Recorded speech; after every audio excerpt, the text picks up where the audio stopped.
If you had asked anyone who knew her, they would have said the same thing.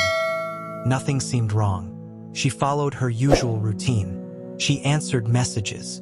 She remembered appointments. There were no frantic calls, no goodbye notes, no obvious signs of fear.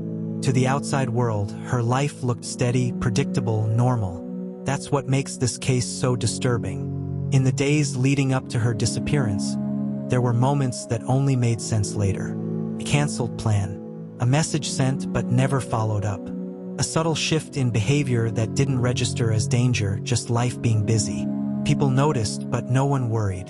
Why would they? We're taught to look for obvious red flags.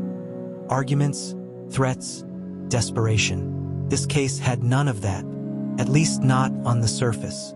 The last time she was seen, everything looked ordinary. Surveillance footage later confirmed it. No struggle, no raised voices, no hesitation. She walked away calmly. Whoever was with her did not look like a threat. And that's where the story quietly turns.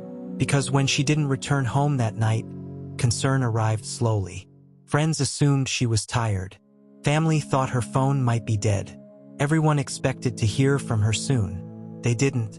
By the time worry turned into fear, the most important hours were already gone.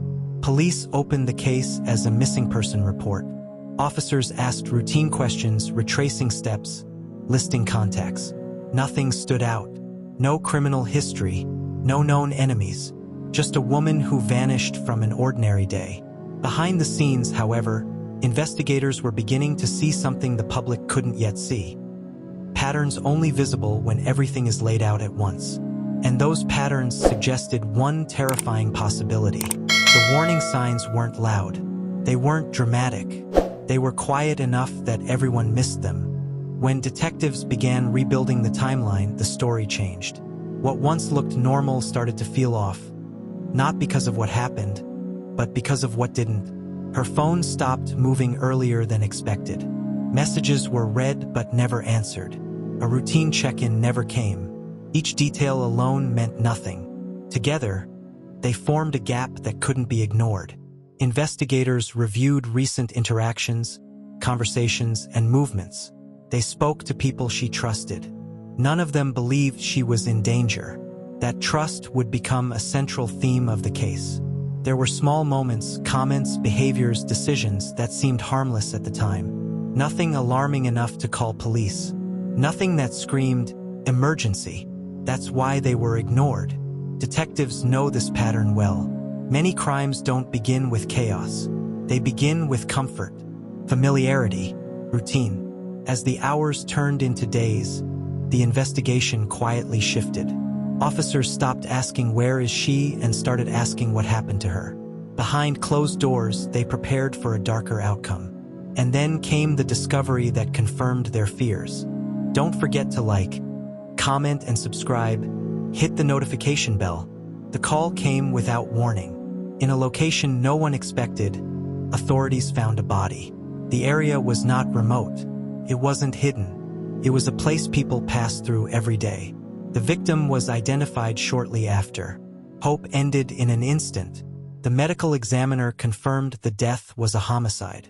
The timeline matched investigators' growing suspicions. She had died not long after she was last seen. Public shock followed. Friends, family, and strangers asked the same question. How could something like this happen without anyone noticing? For detectives, the focus narrowed. The final hours of her life became the center of the case. Every interaction mattered. Every movement was re-examined. One person stood out, the last known person to see her alive.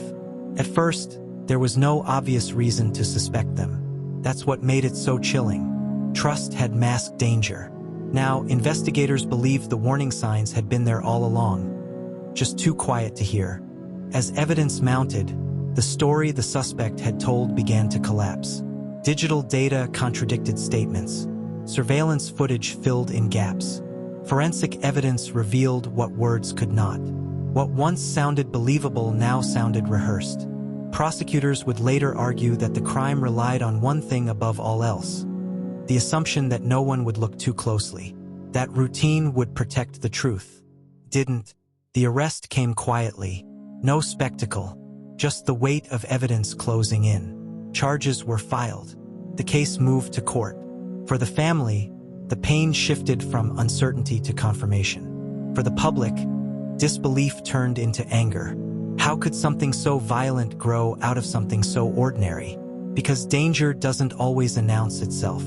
Sometimes it blends in. The case ended in a courtroom, but its impact didn't end there. As details became public, one truth stood out above all others. No one failed because they didn't care. They failed because the warning signs didn't look like warnings. They looked like normal life.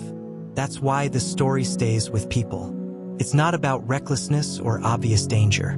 It's about how easily trust can be misused and how quietly tragedy can unfold. The verdict brought accountability, not closure. Closure doesn't exist in cases like this. What remains is a lesson written in loss.